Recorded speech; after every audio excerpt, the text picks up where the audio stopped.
Prime Minister Peter ONeill opens new IBS college in Enga. Pacific Dawn cruise ship to visit Madang. Kari proves critics wrong.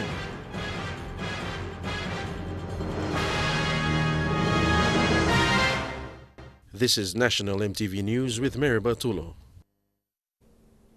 Good evening, this is Sunday's news. Education is the key to transforming Papua New Guinea. Prime Minister Peter ONeill made these remarks during the inaugural Institute of Business Studies graduation in Enga recently. He says education must not be restricted to the rich and privileged, but to every Papua New Guinean. Enga province is leading Papua New Guinea in educating its young generation. The graduation of 27 pioneering students from the Enga IBS campus reaffirms the level of investment from the Enga provincial government in education. Prime Minister Peter ONeill acknowledged Enga Governor Peter Ipatas for his vision for making education a priority. Governor law achieving all this institution by emerging lifeblood beginning. The government has adopted many of his policies at the national level to introduce the free education in the last 3 years. Budget allocation increased from less than 1 billion kina to over 2 billion kina in 2015.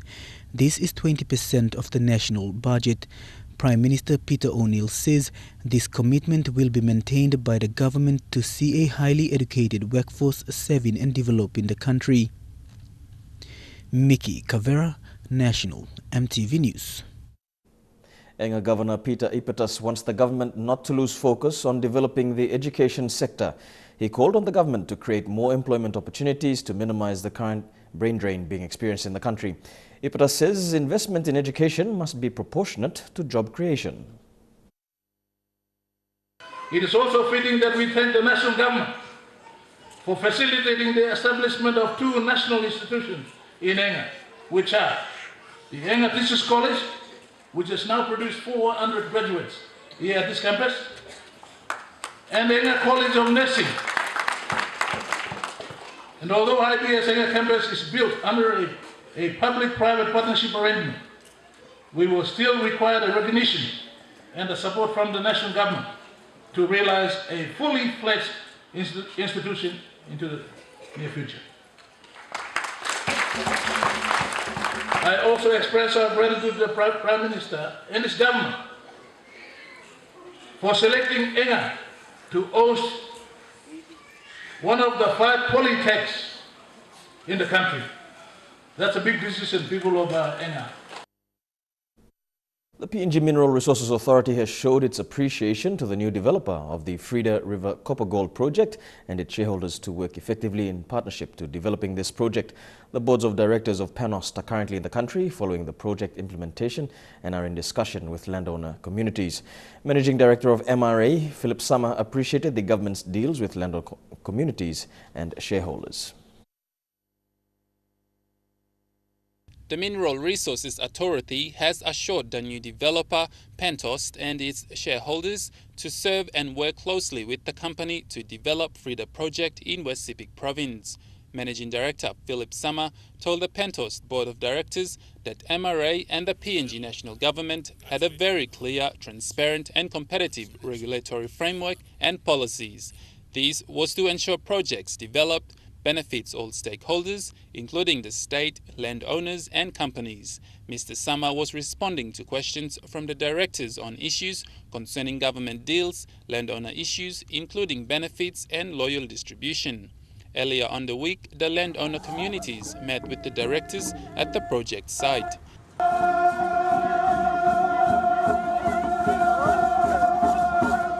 Their visit to the project site symbolizes the company's entry to the PNG mining industry.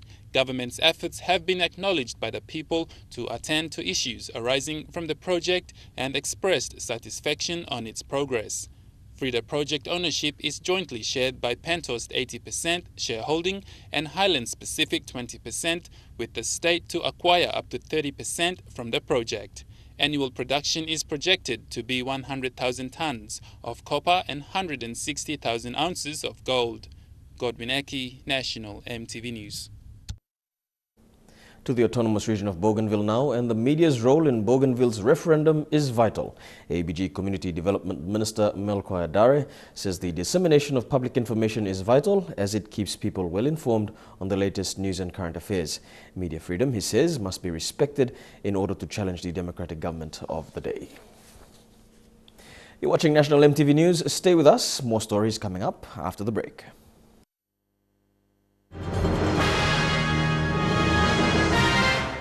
Welcome back to the news. Madang town is expecting a large number of tourists who will be arriving on board the P&O cruise ship Pacific Dawn on the 19th of this month. Madang Visitor Bureau Chairman Sir Peter Bata says preparations are now underway to host over 2,000 tourists. Sir Peter Bata says over 2,000 tourists, mainly Australians, will arrive on board the cruise ship Pacific Dawn. According to the vessel's official website, the ship will arrive in Madang on Thursday, February 19th at 6 a.m. PNG time. This will be the biggest contingent of tourists arriving in Madang province this year. Sir Peter says ABA cruises and traditional arts and sing-sings have been organized by the Melanesian Tourist Services. Of the 2,000 passengers on board that cruise ship, about 50 are former Madang residents. Whilst the tourism industry in the province has slowly gained recognition from the provincial government, non-government organizations and business houses, sports is also becoming an attraction for tourists to Madang, the Pearl of the Pacific. The code of soccer is becoming a favorite, and recognized leaders in the province say it can be an attraction for visitors to Madang. Yeah, it definitely is. We're lucky to have a team in the NSL. And it certainly will bring tourism and supporters to Madang. Yeah, so happy to follow it. Soccer is Madang's #1 sport, I can say that. And actually the governors of Masa region have opted to put soccer as their #1 sport in the province. And to this day, it showed that every time Madang FC trains, there's not a group of people, but a very big crowd of people watching every training day. Madang residents are advised to make the town welcoming for the visitors. Quintan Alomp, National EMTV News. Kairukuhiri MP Peter Isuaimo says mine tailings from the Tolokomo gold mine in Goilala district is affecting the Mekeo people. The Mekeo people who use the Angabanga River are experiencing sediment buildup and the river is overflooding. Mr. Isuaimo says 2 separate studies carried out in the past decade prove that the bloodstreams of local people are contaminated. He says the district administration has no option but to seek legal compensation if all councillors and village chiefs agree and pass a resolution. With the emphasis on Divine Word University's core values and research, President Father Ian Juba is optimistic that the 2015 year will be another fruitful academic year. In his recent address to the staff, Father Ian spoke about Divine Word not resting on its laurels but striving to do more this year. He says to be successful, the university needs to be driven by a clear vision, a purpose, and by faith to be motivated by its core values. He says the focus is to serve students and the public much better this year. You're watching National EMTV News. I'll bring you all the sporting details up next in Trukai Sports.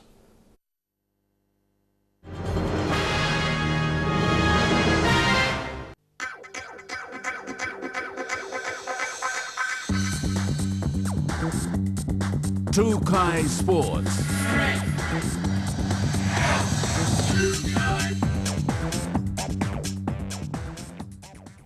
Welcome to Trukai Sports. The PNG women's volleyball team have begun training for the selection of the national team. Selection will be conducted in the training camp where we'll see the final 18 players to represent the country. Dion Kombeng files this report. The Amur women's volleyball team are currently in training camp in the lead up to their preparation for the 2015 Pacific Games on home soil. The PNG Amur women's volleyball team are undergoing training in preparation for the upcoming Pacific Games. Volleyball players from around the country are in Port Moresby for the selection trial, and National Coaching Director Marty Collins is pleased with the team's progress. And the girls have been fully receptive to that. They've really taken that on board, and within the first few weeks of me being here, they'd changed the style of play slightly. With with this team, we're becoming a taller team than the PNG women's team's been in the past, but we're still not quite the same size as the Tahitian women or the New Caledonian women. A selected player, Lois Guerrena, said training at the High Performance Training Center has helped to raise the standard of the athletes to perform. With the high performance, it's just boosted us with strength, and it's really conditioned the girls to the type of body type that a volleyballer should have. So yeah, it's really helped us a lot. Guerrena, one of the game's ambassadors, is honored to be given that opportunity and is excited to promote the volleyball code. It's an honor to be able to be chosen as an ambassador, so I can be able to talk about my code more. It's a fun sport, and I want the whole of the country to know what it's about. It's exciting, yes. The team is looking at competing in overseas tournaments to play against international teams, as this will raise the standard to further improve PNG Samoa's volleyball. The training camp ends tomorrow, and the final team will be announced on the 27th of February. Dion Kombang, National EMTV Sports.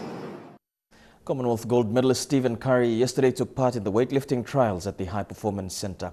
He was among male lifters vying for a spot in the Pacific Games. Attending the event was Oceania General Secretary Paul Kofa and PNG Weightlifting President Sir John Dawanikura. Rafaela Kaure reports.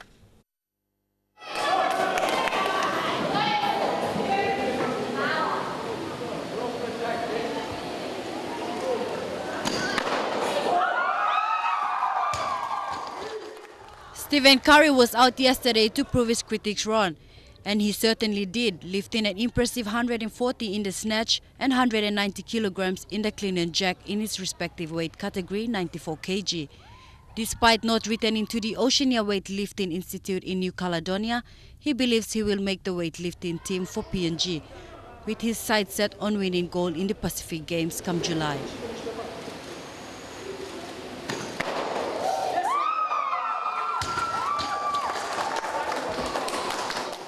His performance at the trials drew positive reaction for the crowds and the coaches. It was a confidence boost for him. Oceania weightlifting coach Paul Kofa says they are in talks with Curry to iron out the recent call-out. A squad of 25 will be selected from the trials and later trimmed down for the final selection into Team PNG. Rafaela Kaure, National EMTV Sports. The Papua New Guinea national men's rugby sevens team, the Pukpuks, lost all their pool games at the Wellington Sevens. The Pukpuks were beaten on Friday by New Zealand 38 points to 7, England 29-0 and Canada 41-0. In the bowl quarterfinals, PNG lost to Wales 41-0 and later lost again to Samoa 47-5. The team now changes its attention to the upcoming Hong Kong Sevens. And that's all we have for True Kai Sports tonight. I'll bring you the weather details up next. True Kai Sports.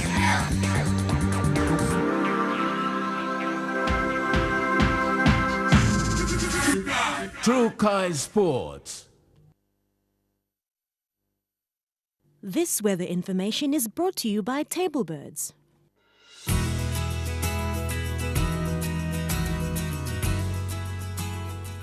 Taking a look at the weather forecast for tonight and tomorrow in the southern region, Port Moresby, evening showers or 2, mostly fine in Daru, cloudy in Kerma, and a shower or 2 expected in Popondetta and Altao.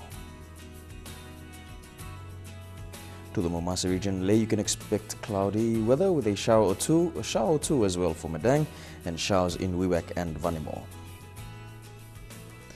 To the New Guinea Islands region, Lorengau and Kavieng, you can expect showers and showers or 2 as well for Kokopo, Kimbe and Buka.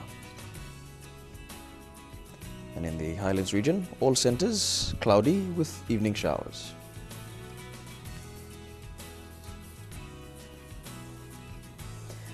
And forecast for small ships. And first, there is a renewal of a strong wind warning current for all coastal waters of PNG except for Cape Vogel to Wasu Point to Finchafen and Milne Bay Islands. Waters of southern PNG Indonesian border through Torres Strait and Daru to Kiwai Island to Kerema, Yule Island, Hood Point, Samurai Island, Cape Vogel to Wasu Point, Finchafen, and waters of eastern and western Milne Bay Islands and waters of Finchafen, including Vitias Strait, CSC Island to Long Island, sea 0.5 to 1.3 meters. Waters west of Long Island to Medang to Bogia, Wewak, Vanimo, and northern PNG Indonesian border, sea 0.5 to 1.3 meters, rising to 2.5 meters west of Aitape. Waters of Manus and its western group of islands seas 1.5 to 2.5 meters, and waters of New Ireland to New Britain to Bougainville seas 0.5 to 1.5 meters.